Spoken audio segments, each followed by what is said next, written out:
Hello दोस्तों, GS वाला YouTube channel में आप सभी का स्वागत है। साइंस सीरीज में हम लोगों ने 3 वीडियो पहले देख चुका है और आज ये चौथा वीडियो है जिसमें हम लोग कार्य, ऊर्जा, शक्ति एवं गुरुत्वाकर्षण से संबंधित प्रश्नों को देखेंगे। इसमें टोटल 15 प्रश्न लिए गए हैं और अंत में 25 से 30 इम्पोर्टेंट प्रश्न को भी कवर किए गए हैं।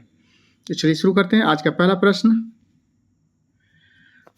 प्रश्न है, बांध में संग्रहित जल किस ऊर्जा से युक्त है? बांध में संग्रहित जल किस ऊर्जा से युक्त है? इसका सही आंसर है आपका स्थितिज ऊर्जा से। बांध में संग्रहित जल जो है वो स्थिर है, इसलिए उसमें स्थितिज ऊर्जा होती है। चलिए, किसी वस्तु की स्थिति के कारण उसमें संचित ऊर्जा स्थितिज ऊर्जा कहलाती है। किसी वस्तु की स्थिति के कारण उसमें संचित ऊर्जा स्थितिज ऊर्जा कहलाती है। ऊर्जा को ना तो उत्पन्न किया जा सकता है और ना ही नष्ट किया जा सकता है। अगला है, भाप इंजन ऊष्मा ऊर्जा को गतिज ऊर्जा में परिवर्तित करती है। भाप इंजन क्या है? ऊष्मा ऊर्जा को गतिज ऊर्जा में परिवर्तित करता है। मोटर विद्युत ऊर्जा को आंतरिक ऊर्जा में, मोटर किससे परिवर्तित करता है? विद्युत ऊर्जा को आंतरिक ऊर्जा में परिवर्तित करता है। अगला है विद्युत बल्ब। विद्युत बल्ब जो है विद्युत ऊर्जा को प्रकाश एवं ऊष्मा ऊर्जा में परिवर्तित करता है। विद्युत बल्ब क्या करता है? विद्युत बल्ब जो है विद्युत ऊर्जा को प्रकाश एवं ऊष्मा ऊर्जा में परिवर्तित करता है। अगला है सेल या बैटरी। सेल या बैटरी क्या करता है? रासायनिक ऊर्जा को विद्युत ऊर्जा में। एक बार एकदम बारीकी से शांति से देखिएगा तो एक बार में कंसेप्ट क्लियर होते चला जाएगा। एज्यूम कीजिए कि सेल या बैटरी जो आप देखते हैं वो बैटरी में अंदर क्या होता है? उसमें रासायनिक क्रियाएं होती है। तो रासायनिक ऊर्जा को जो है वो क्या करता है? विद्युत ऊर्जा में परिवर्तित करता है। उससे विद्युत निकलता है, करंट निकलता है। अगला है सौर सेल। सौर सेल भी देखिए, सौर सेल क्या करता है? सौर सेल को आपने देखा होगा, वो धूप में लगा है तो प्रकाश ऊर्जा, वो प्रकाश सूर्य से प्रकाश लेता है और उसको क्या करता है? करंट में बदल देता है, नहीं विद्युत ऊर्जा में। तो सौर सेल प्रकाश ऊर्जा को विद्युत ऊर्जा में। अगला है रेडियो। रेडियो क्या करता है? विद्युत ऊर्जा को ध्वनि ऊर्जा में। रेडियो में जब उसका स्विच ऑन करते हैं तो उसमें करंट प्रवाहित होता है और उससे जो है ध्वनि हमें बाहर सुनाई देती है। तो विद्युत ऊर्जा को ध्वनि ऊर्जा में परिवर्तित करता है। अगला है डायनेमो। डायनेमो क्या करता है? यांत्रिक ऊर्जा को विद्युत ऊर्जा में। डायनेमो को जो है जनरेटर वगैरह से जोड़ते हैं तो उसमें क्या होता है? डायनेमो के पास एक आंतरिक ऊर्जा होती है जिसे उसे करंट में कन्वर्ट करता है, विद्युत ऊर्जा में परिवर्तित करता है। तो डायनेमो आंतरिक ऊर्जा को विद्युत ऊर्जा में। अगला है जल विद्युत शक्ति गृह, हाइड्रो इलेक्ट्रिक पावर हाउस। जल विद्युत शक्ति गृह या हाइड्रो इलेक्ट्रिक पावर हाउस में जल की स्थितिज ऊर्जा पहले गतिज ऊर्जा में और फिर विद्युत ऊर्जा में रूपांतरित होती है। इसको फिर से देखिए, जल विद्युत शक्ति गृह या हाइड्रो इलेक्ट्रिक पावर हाउस में जल की स्थितिज ऊर्जा, जल पहले क्या रहती है? स्थितिज ऊर्जा, फिर वो गतिज ऊर्जा में परिवर्तित होती है और उसके बाद विद्युत ऊर्जा में रूपांतरित हो जाती है। चलिए आगे बढ़ते हैं। आज का दूसरा प्रश्न है, जब कोई वस्तु मुक्त रूप से पृथ्वी की ओर गिरती है तो उसकी कुल ऊर्जा पर क्या प्रभाव पड़ता है? कुल ऊर्जा पर क्या प्रभाव पड़ेगा? इसका सही आंसर है नियत रहती है। क्या होता है? नियत रहती है। जब कोई वस्तु मुक्त रूप से पृथ्वी की ओर गिरती है तो उसकी कुल ऊर्जा पर क्या प्रभाव पड़ता है? ऊर्जा क्या होता है? नियत रहती है। जब किसी वस्तु में उसकी गति के कारण कार्य करने में जो क्षमता आ जाती है उसे उस वस्तु की गतिज ऊर्जा कहते हैं।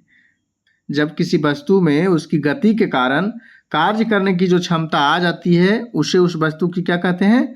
गतिज ऊर्जा कहते हैं। जब किसी वस्तु को ऊंचाई से छेड़ा जाता है तो वस्तु की स्थितिज ऊर्जा धीरे धीरे गतिज ऊर्जा में रूपांतरित होती जाती है, किंतु किसी भी बिंदु पर गतिज ऊर्जा तथा स्थितिज ऊर्जा का योग सदा नियत रहता है।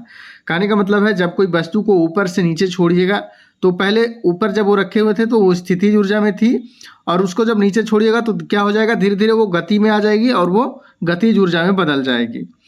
लेकिन किसी भी बिंदु पर गतिज ऊर्जा तथा स्थितिज ऊर्जा का योग जो है सदा नियत रहेगा। मतलब कहने का मतलब है कि ऊपर में रखे हुए हैं, यहाँ पे गतिज ऊर्जा 0 है और स्थितिज ऊर्जा 5 है। तो ये जब धीरे धीरे नीचे चलना शुरू करेगी तो किसी भी बिंदु पर ये 5 से कम नहीं होगा। ऐसा नहीं कि स्थितिज ऊर्जा 0 हो जाएगा और गतिज ऊर्जा 2 हो जाएगी, नहीं। यहाँ भी दोनों का वायलेंस रहेगा, मतलब ये 5 से कम नहीं होगा किसी भी बिंदु पे, ये बीच में या नीचे आ जाए तो भी। क्लियर है। अगला है, देखिए किसी वस्तु को जब नीचे से ऊपर की ओर फेंका जाता है तो वस्तु की गतिज ऊर्जा धीरे धीरे स्थितिज ऊर्जा में रूपांतरित हो जाती है। किसी वस्तु को जब नीचे से ऊपर फेंका जाता है तो नीचे से ऊपर जब फेंकेंगे तो उसमें गति रहेगी और धीरे धीरे क्या हो जाएगी, स्थितिज ऊर्जा में रूपांतरित हो जाएगी। किसी वस्तु को एक निश्चित ऊंचाई से भूमि पर गिराया जाता है और जब वह भूमि को छूती है तब उसमें क्या होती है, गतिज ऊर्जा। जब ऊपर से नीचे किसी वस्तु को गिराया जाएगा और ये मान के चलिए भूमि है, तो जब यहाँ स्पर्श करने को रहेगी तो इसमें क्या रहेगी, कौन सी ऊर्जा, जाहिर सी है वो गति करती हुई आ रही है तो इसमें गतिज ऊर्जा रहेगी। यदि किसी गतिशील वस्तु का द्रव्यमान आधा कर दिया जाए व चाल दुगुनी कर दी जाए तो उसकी गतिज ऊर्जा क्या हो जाएगी, 2 गुनी हो जाएगी। यदि किसी वस्तु का वेग दुगुना कर दिया जाए तो उसकी गतिज ऊर्जा क्या हो जाएगी, 4 गुनी हो जाएगी। दोनों को बारीकी से एक बार फिर से देख लीजिए। यदि किसी गतिशील वस्तु का द्रव्यमान आधा कर दिया जाए और चाल को 2 गुना कर दिया जाए तो उसकी गतिज ऊर्जा क्या हो जाएगी, 2 गुनी हो जाएगी। किंतु यदि किसी वस्तु का वेग 2 गुना कर दिया जाए और उसकी गतिज ऊर्जा क्या हो जाएगी, 4 गुना हो जाएगी। जब वेग 2 गुना कर दिया जाएगा तो गतिज ऊर्जा 4 गुना। आज का तीसरा प्रश्न है, पहाड़ से गिर रहे किसी पिंड में होती है, पहाड़ से गिर रहे किसी पिंड में क्या होती है, गतिज ऊर्जा और स्थितिज ऊर्जा दोनों होती है। पहाड़ से गिर रहे किसी पिंड में गतिज ऊर्जा और स्थितिज ऊर्जा दोनों होती है। ऑप्शन ए सही। चलिए आगे बढ़ते हैं। पहाड़ से गिर रहे किसी पिंड में गतिज ऊर्जा और स्थितिज ऊर्जा दोनों होती है। कार्य द्वारा प्राप्त ऊर्जा क्या कहलाती है, आंतरिक ऊर्जा कहलाती है। कार्य द्वारा प्राप्त ऊर्जा आंतरिक ऊर्जा कहलाती है। यांत्रिक ऊर्जा 2 प्रकार के होते हैं, कौन कौन, एक गतिज ऊर्जा और दूसरा स्थितिज ऊर्जा। गतिज ऊर्जा में परिवर्तन कार्य कहलाती है। गतिज ऊर्जा में परिवर्तन को क्या कहते हैं, कार्य कहते हैं। वायु में केवल गतिज ऊर्जा होती है। ये बहुत बार प्रश्न पूछा गया है, एसएससी में 4-5 बार, बिहार एसएससी में भी पूछा गया है। वायु में केवल गतिज ऊर्जा होती है। चलिए अगला प्रश्न है, शक्ति का एसआई मात्रक क्या है, वाट है। शक्ति का एसआई मात्रक वाट है। संवेग 2 गुना करने पर गतिज ऊर्जा कितनी हो जाएगी, गतिज ऊर्जा 4 गुनी हो जाएगी। संवेग 2 गुना कर देने पर गतिज ऊर्जा 4 गुना। अगला प्रश्न है, आज का 4 नंबर प्रश्न है, चंद्रमा के गुरुत्वाकर्षण से पृथ्वी का गुरुत्वाकर्षण कितना गुना अधिक है। चंद्रमा के गुरुत्वाकर्षण से पृथ्वी का गुरुत्वाकर्षण कितना अधिक है, 6 गुना। सही ऑप्शन सी है, 6 गुना। चंद्रमा के गुरुत्वाकर्षण से पृथ्वी का गुरुत्वाकर्षण 6 गुना अधिक होता है। चंद्रमा का द्रव्यमान पृथ्वी से क्या है, कम है। चंद्रमा का द्रव्यमान पृथ्वी से कम है, इसी कारण चंद्रमा पर वस्तुओं पर जो है कम आकर्षण बल लगता है। चंद्रमा का द्रव्यमान पृथ्वी से कम है, इसी कारण चंद्रमा पर वस्तुओं पर जो है कम आकर्षण बल लगता है। पृथ्वी का द्रव्यमान चंद्रमा की तुलना में कितना अधिक है, 81 गुना अधिक है। पृथ्वी का द्रव्यमान चंद्रमा की तुलना में 81 गुना अधिक है। पृथ्वी के गुरुत्व एवं चंद्रमा के गुरुत्वाकर्षण के कारण ही चंद्रमा एक निश्चित कक्षा में पृथ्वी की परिक्रमा करता है। देख लीजिए, बड़ा इंपॉर्टेंट है। पृथ्वी के गुरुत्व एवं चंद्रमा के गुरुत्वाकर्षण के कारण ही चंद्रमा एक निश्चित कक्षा में पृथ्वी का परिक्रमा करता रहता है। अर्थात पृथ्वी और चंद्रमा के बीच गुरुत्वाकर्षण बल कार्य करता है। ये पूछा गया है, पृथ्वी और चंद्रमा के बीच कौन सा बल कार्य करता है, गुरुत्वाकर्षण बल। अगला है, पृथ्वी की सतह पर छोटी जी का मान अधिकतम तथा चंद्रमा पर छोटी जी का मान पृथ्वी के गुरुत्वीय त्वरण का कितना होता है, 1/6 होता है। पृथ्वी की सतह पर छोटी जी का मान अधिकतम तथा चंद्रमा पर छोटी जी का मान क्या है, पृथ्वी के गुरुत्वीय त्वरण का 1/6 होता है। आज का 5वां प्रश्न है, निम्न में से किसे ऊर्जा के व्यापारिक मात्रक के रूप में प्रयोग किया जाता है। निम्न में से किसे ऊर्जा के व्यापारिक मात्रक के रूप में प्रयोग किया जाता है। सही आंसर है आपका किलोवाट घंटा। किलोवाट घंटा, 1 किलोवाट घंटा बराबर कितना होता है, 3.6 × 10⁻6 जूल। 3.6 × 10⁻6 जूल 1 किलोवाट घंटा बराबर होता है। 1 किलोवाट घंटा बराबर 3.6 × 10⁻6 जूल। 1 अर्ग बराबर 10 इनवर्स 7 जूल होता है। एक अश्व शक्ति लगभग 746 वाट के बराबर होता है। एक अश्व शक्ति बराबर 746 वाट। 1 जूल बराबर 0.24 कैलोरी। 1 जूल बराबर कितना होता है? 0.24 कैलोरी। 1 कैलोरी बराबर 4.2 जूल। 1 कैलोरी बराबर 4.2 जूल। अगला प्रश्न है, कुछ नहीं में से कुछ का सर्जन किस नियम के विरुद्ध है? कुछ नहीं में से कुछ का सर्जन किस नियम के विरुद्ध है? इसका सही आंसर है आपका द्रव्यमान ऊर्जा का संरक्षण। कुछ नहीं में से कुछ सर्जन किस नियम के विरुद्ध है? द्रव्यमान ऊर्जा संरक्षण। कुछ नहीं में से कुछ का सर्जन द्रव्यमान ऊर्जा संरक्षण के नियम के विरुद्ध है। द्रव्यमान ऊर्जा संरक्षण सिद्धांत यह बताता है कि द्रव्यमान का क्षय नहीं होता है। द्रव्यमान ऊर्जा संरक्षण सिद्धांत क्या बताता है? द्रव्यमान का क्षय नहीं होता है। द्रव्यमान किसी तत्व में एक समान ही बना रहता है, चाहे किसी स्थान पर उसे रखा जाए। द्रव्यमान किसी तत्व में एक समान ही बना रहता है, चाहे किसी स्थान पर उसे रखा जाए। इसको कहीं भी ले चले जाइए, द्रव्यमान किसी भी वस्तु का जो है एक समान रहेगा। द्रव्यमान में परिवर्तन नहीं होता है। अगला प्रश्न है, चंद्रमा पर वायुमंडल नहीं होने का क्या कारण है? चंद्रमा पर वायुमंडल नहीं होने का क्या कारण है? इसका सही आंसर है आपका डी। इस पर गैस अणुओं का पलायन वेग उनके वर्ग माध्य मूल वेग से कम है। इस पर गैस अणुओं का पलायन वेग उनके वर्ग माध्य मूल से कम है। चंद्रमा पर वायुमंडल नहीं पाया जाता है क्योंकि वहां स्थित गैसों की गति चंद्रमा के पलायन वेग के मान से क्या है? अधिक है। चंद्रमा पर वायुमंडल क्यों नहीं पाया जाता है? क्योंकि वहां स्थित गैसों की गति, गैस जो है वहां उसकी गति चंद्रमा के पलायन वेग के मान से अधिक है, इसलिए चंद्रमा पर वायुमंडल नहीं पाया जाता है। चंद्रमा पर पलायन वेग का मान लगभग 2.4 किलोमीटर प्रति सेकेंड है। चंद्रमा पर पलायन वेग कितना है? 2.4 किलोमीटर प्रति सेकेंड। इसी कारण जो है वहां वायुमंडल नहीं पाया जाता है। जबकि पृथ्वी का पलायन वेग क्या है? 11.2 किलोमीटर प्रति सेकेंड। चंद्रमा का 2.4 किलोमीटर प्रति सेकेंड, पृथ्वी का 11.2 किलोमीटर प्रति सेकेंड। आगे बढ़ते हैं। आज का 8वां प्रश्न है, एक हल्के तथा एक भारी पिंड का संवेग समान है, किसकी गतिज ऊर्जा अधिक है? एक हल्के तथा एक भारी पिंड का संवेग समान है, किसकी गतिज ऊर्जा अधिक है? इसका ऑप्शन सही हो जाएगा ए, हल्के पिंड की। हल्के पिंड की। चलिए देख लीजिए, किसी पिंड में उसकी गति के कारण जो ऊर्जा उत्पन्न होती है उसे क्या कहते हैं? गतिज ऊर्जा कहते हैं। किसी पिंड में उसकी गति के कारण जो ऊर्जा उत्पन्न होती है उसे गतिज ऊर्जा कहते हैं। किसी भी वस्तु की गति नियत या समान रहने पर गतिज ऊर्जा पिंड के द्रव्यमान के व्युत्क्रमानुपाती होती है। किसी भी वस्तु की गति नियत या समान रहने पर गतिज ऊर्जा पिंड के द्रव्यमान के व्युत्क्रमानुपाती होती है। अर्थात गति नियत है तो हल्के पिंड की गतिज ऊर्जा अधिक होगी तथा भारी पिंड की गतिज ऊर्जा कम होगी। इसको समझिए बारीकी से। किसी भी वस्तु की जब उसकी जो है गति एक समान चलती रहेगी तो उस पिंड की जो है द्रव्यमान अगर हल्का होगा तो उसका क्या है? गतिज ऊर्जा अधिक होगी, और उसका जब द्रव्यमान ज़्यादा होगा तो गतिज ऊर्जा क्या हो जाएगी? कम हो जाएगी। व्युत्क्रमानुपाती यानी कि उल्टा चलता है। क्लियर है? आगे बढ़िए। इसका 9वां प्रश्न है, पृथ्वी तल से किसी वस्तु का पलायन वेग निम्नलिखित पर निर्भर करता है।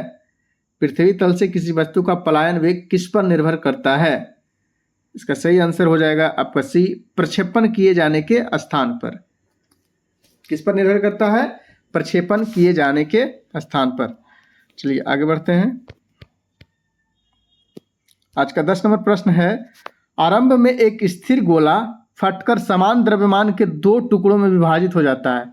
दोनों टुकड़े क्या होंगे? दोनों टुकड़े क्या होंगे? फिर से देखिए, आरंभ में एक स्थिर गोला फटकर समान द्रव्यमान के 2 टुकड़ों में विभाजित हो जाता है। दोनों टुकड़े होंगे, जैसे एक क्या कर रहा है? एक गोला है, ठीक है। इसके बीच से मतलब दोनों का समान मतलब भाग में एकाएक फट जाए, दोनों मतलब बराबर बराबर द्रव्यमान हो दोनों का, दोनों तरफ, तो ये जो एकाएक फट जाएगा बीच से, तो इसमें क्या होगा? इसका इसका सही आंसर हो जाएगा आपका सी, समान वेग से विपरीत दिशा में चल पड़ेंगे। मतलब ये इधर उसी वेग से इधर चलने लगेगा और ये भी इधर चलने लगेगा उसी वेग से, दोनों विपरीत दिशा में, ये इधर चला जाएगा और ये इधर चला जाएगा, लेकिन दोनों का जो है वेग दोनों का समान होगा। चलिए आगे बढ़ते हैं। आज का 11वां प्रश्न है, जब गर्म पानी के सोते का इस्तेमाल विद्युत उत्पन्न करने में होता है, इस प्रकार का ऊर्जा उत्पादन कहलाता है, क्या कहलाता है? भू ऊष्मीय ऊर्जा। ऑप्शन सी सही है, भू ऊष्मीय ऊर्जा। आगे बढ़ते हैं। आज का 12वां प्रश्न है, ग्रहों के गति नियम की खोज किसने की थी? ग्रहों के गति नियम की खोज, बहुत ही इजी प्रश्न लेकिन बहुत ही इंपॉर्टेंट है, बराबर पूछे जाते हैं, बराबर आपको लगभग एग्जाम में देखने को मिल जाते हैं। ग्रहों के गति नियम की खोज किसने की थी? केपलर। ग्रहों के गति नियम की खोज केपलर ने की थी। शीतलन के नियम की खोज किसने की थी? न्यूटन ने। शीतलन के नियम की खोज न्यूटन ने। सापेक्षता का सिद्धांत आइंस्टीन ने। प्रकाश के अपवर्तन का नियम स्नेल ने दिया था। प्रकाश के अपवर्तन का नियम किसने दिया था? स्नेल ने। फिर से देखिए इसको, ग्रहों के गति नियम की खोज केपलर, शीतलन के नियम की खोज न्यूटन, सापेक्षता का सिद्धांत आइंस्टीन ने दिया था, प्रकाश के अपवर्तन का नियम स्नेल ने दिया था, गति विषयक नियम की खोज न्यूटन ने की थी। गति का तीनों नियम क्या? न्यूटन ने। प्रकाश का तरंग सिद्धांत किसने दिया था? हाइजेंस। प्रकाश का तरंग सिद्धांत हाइजेंस ने दिया था। विद्युत आकर्षण का नियम किसने दिया था? कूलॉम। विद्युत आकर्षण का नियम कूलॉम ने दिया था। यूरोप के प्रथम वैज्ञानिक कोपरनिकस ने यह खोज किया था कि पृथ्वी सूर्य का चक्कर लगाती है। कोपरनिकस ने क्या बोला था? पृथ्वी जो है सूर्य का चक्कर लगाती है। हेलियोसेंट्रिक अवधारणा कोपरनिकस ने ही दिया था। हेलियोसेंट्रिक अवधारणा किसने दिया था? कोपरनिकस। हेलियोसेंट्रिक, इसी हेलियोसेंट्रिक अवधारणा में ही कहा गया था कि पृथ्वी जो है सूर्य का चक्कर लगाती है। अगला है जियोसेंट्रिक अवधारणा। जियोसेंट्रिक अवधारणा टॉलमी ने प्रस्तुत किया था। जियोसेंट्रिक अवधारणा किसने? टॉलमी। हेलियोसेंट्रिक अवधारणा कोपरनिकस, जबकि जियोसेंट्रिक अवधारणा टॉलमी ने प्रस्तुत किया था, जिसमें बताया गया था कि सूर्य पृथ्वी के चारों ओर घूमती है। देखिए दोनों अपना अपना अलग अलग बातें बोले थे। कोपरनिकस जो हेलियोसेंट्रिक अवधारणा दिए थे, इसमें बोले थे कि पृथ्वी सूर्य का चक्कर लगाती है, जबकि जियोसेंट्रिक अवधारणा जो टॉलमी ने दिया था, ये बोला था कि सूर्य पृथ्वी के चारों ओर चक्कर लगाती है। चलिए आगे बढ़ते हैं। अगला प्रश्न है, पृथ्वी के भ्रमण की गति है, पृथ्वी के भ्रमण की गति कितनी है? 28 किलोमीटर प्रति सेकेंड। सही आंसर क्या है आपका? ऑप्शन ए, 28 किलोमीटर प्रति सेकेंड। पृथ्वी के भ्रमण की गति 28 किलोमीटर प्रति सेकेंड होता है। घूर्णन द्वारा किया गया कार्य हमेशा शून्य होता है।